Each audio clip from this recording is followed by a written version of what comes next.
Besides the hunting of monsters, witchers will also often work as protection for humans against these beasts. This can be anything from protecting merchants from ghouls to defending researchers from wraiths lurking in crypts. Adon of Carreras was a witcher of the School of the Wolf. When he lived, we do not know, but it was presumably not very long ago, as the blacksmith, who is Toussaint's apprentice, says it was only a few years ago, and that he remembered him well. Geralt doesn't seem to know who Adon of Carreras was. While he does call him his brother, that just refers to the fact that he was a fellow wolf witcher.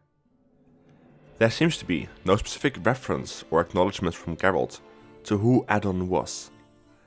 Adon was trained at Kaer Morhen, presumably by the likes of Vesemir. He would eventually set out on a path to kill monsters, and took the moniker of Carreras, which, in case you might not know, is a city from Temeria, the same city as where the sorceress Keramet came from. We don't know exactly how, but at some point Addon came into the possession of Grandmaster woven diagrams. He only knew one smith able to make this gear, the elf Toussaint. To get to this smith, he had to travel from Kaer Morhen to Toussaint, across half of the continent. But before Addon left, he was given some coins by Vesemir to pay for the gear. The problem was, however, that the amount of coins he was given was simply barely enough to even pay for just one sword, let alone an entire set of armor.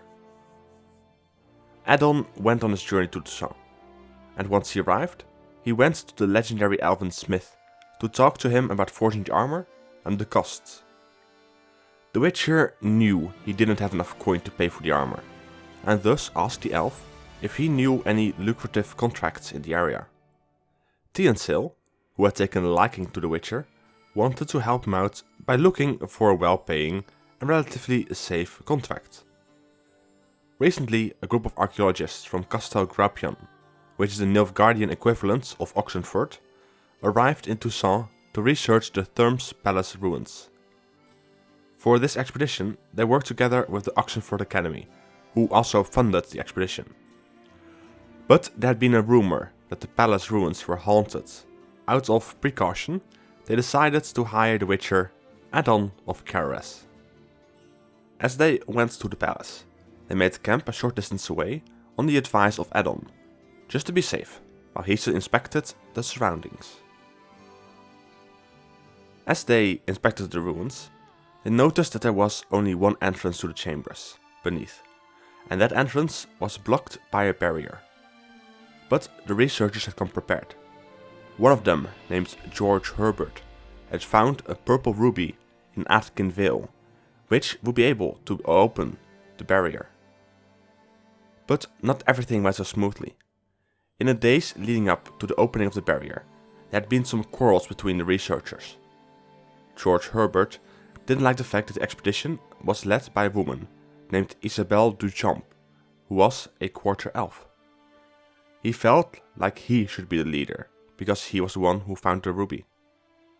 Their quarrels came to a point where Addon told them that they might as well just give up on the expedition.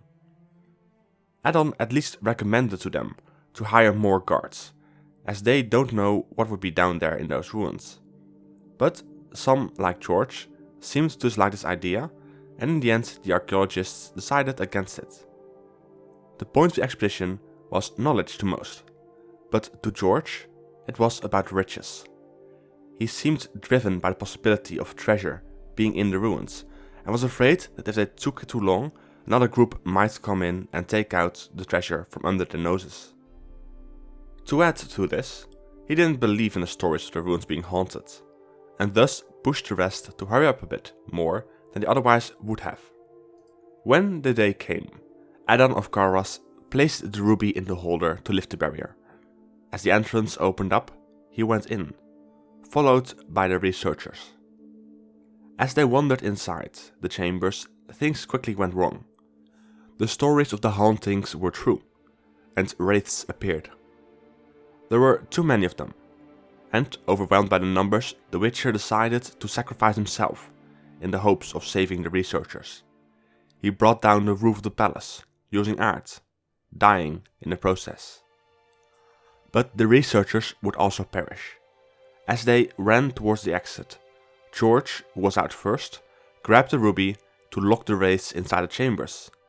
And in the process, he also locked his colleagues, among who was Isabelle Toussaint, in there with the specters, leaving them no option to leave the ruins alive.